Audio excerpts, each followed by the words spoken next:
Dahil dumating na nga mga kakulit ang aming inorder ni Kenzo na solar Christmas light. Kaya naman ngayong araw nga na ito mga kakulit ay amin na nga itong nilagyan ng solar Christmas light itong aming ginawa na DIY na Christmas tree. Sapagkat kahapon nga mga kakulit ay kung napanood nyo nga na gumawa nga kami ng aking anak na si Kenzo ng DIY na Christmas tree ay hindi nga namin ito nalagyan ng Christmas light. Kaya naman ngayong araw nga na ito mga kakulit para mas lalo pang ang gumanda itong aming ginawa na DIY na Christmas tree ay amin na nga itong lalagyan ng solar Christmas light. At dahil wala pang ang kuryente mga kakulit dito nga sa ating munting bahay kubo kaya naman solar Christmas light lamang muna ang aming ilalagay dito. Bali umorder nga lamang pala ako mga kakulit sa TikTok ng 3 klase ng solar Christmas light na amin ngang ilalagay dito sa aming ginawa na DIY na Christmas tree. O diba mga kakulit, at kung makikita nyo nga kahit nga hindi pa umiilaw itong aming ginawa na DIY na Christmas tree ay talaga namang napakaganda na. At habang ginagawa nga namin ito mga kakulit ng aking anak na si Kenzo ay talaga namang makikita nyo na sobrang tuwan-tuwa talaga dahil siya. Sabi nga ng aking anak na si Kenzo mga kakulit ay siya daw ang kauna-unahan na gumawa ng DIY na Christmas tree ngayon. Dahil kahit medyo malayo pa nga mga kakulit ang Pasko ay talaga namang naisipan na nga namin ni Kenzo na gumawa nga kami ng DIY na Christmas tree.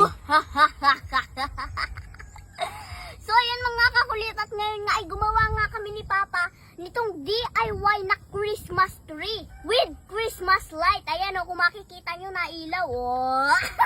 Rainbow pa yan. Kung makikita nyo mga kakulit, malaki din itong aming ginawa na Christmas tree. Ayan, may ano pa yan, may puno pa yan sa sa dulo. At ito mga kakulit, hindi kami gumastos ng malaki dito. Ito mga kakulit ay gawa sa basket, tapos sa kawayan, at bumili nga lamang din kami ng mga ganito yan. Tapos yung mga pan-design, yan, yung mga bola-bola na yan. Dahil 87 days na nga lamang mga kakulit ay Pasko na, kaya naman gumawa na nga kami ng ganito ngayon, ng Christmas tree, para naman kami na ang kauna-unahang gumawa ng Christmas tree ngayong Pasko. Merry Christmas! Saka mga kakulit, maganda rin naman yung solar Christmas light kasi mga kakulit, tipid ka rin naman sa kuryente, o diba? Merry Christmas! So yun lamang mga kakulit, kaya naman mamayang gabi ay abangan nyo nga kung gaano nga ba talaga kaliwanag itong aming mga kinabit ni Papa na mga solar Christmas light. Merry Christmas! Siyempre mga kakulit, dito nga natin ito ilalagay sa ating munting bahay kubo para naman magkaroon na siya ng DIY na Christmas tree. Yan, na may Christmas light. Merry Christmas!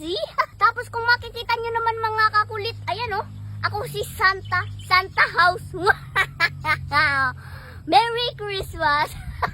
At nang amin na nga itong matapos mga kakulit malagyan nga ng solar Christmas light ay amin na nga rin itong ipinasok dito sa loob ng ating munting bahay kubo. At nang may pasok na nga namin ito mga kakulit dito sa ating munting bahay kubo ay ikinabit ko naman dito sa bubong ng ating munting bahay kubo itong ang kanyang solar panel. At para nga maipakita namin sa inyo mga kakulit kung gaano nga ba kaganda itong aming ginawa na DIY na Christmas tree ay naghintay talaga kami ng gabi. O diba mga kakulit, at kung makikita nyo nga ay talaga namang Paskong Pasko na nga dito nga sa ating munting bahay kubo. Dahil nagkaroon na nga tayo ng mga kumukuti-kutitap na ilaw.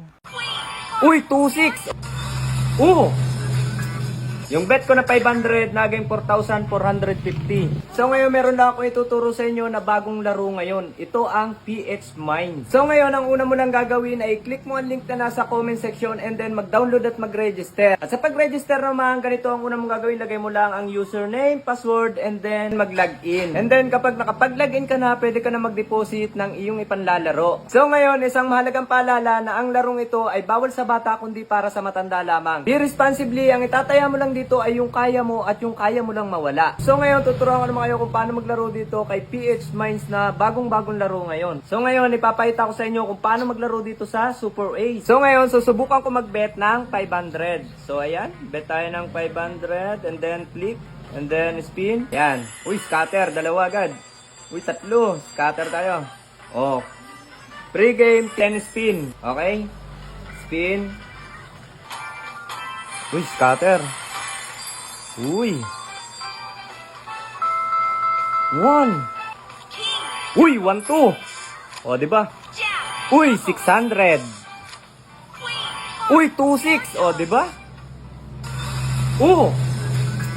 Yung bet ko na 500, naging 4,450. O di ba ganun lang kadaling maglaro dito sa bagong laro ngayon na PH Mine. Kaya ano pang hinihintay mo? Nasa comment section ng link, mag-download at mag-register ka na. Sa unang 10 tao na magre-register at magde-deposit ay mamimili ako ng bibigyan ko ng pa-bonus. Screenshot nyo lang at isend nyo sa comment section kasama ang GCash number nyo.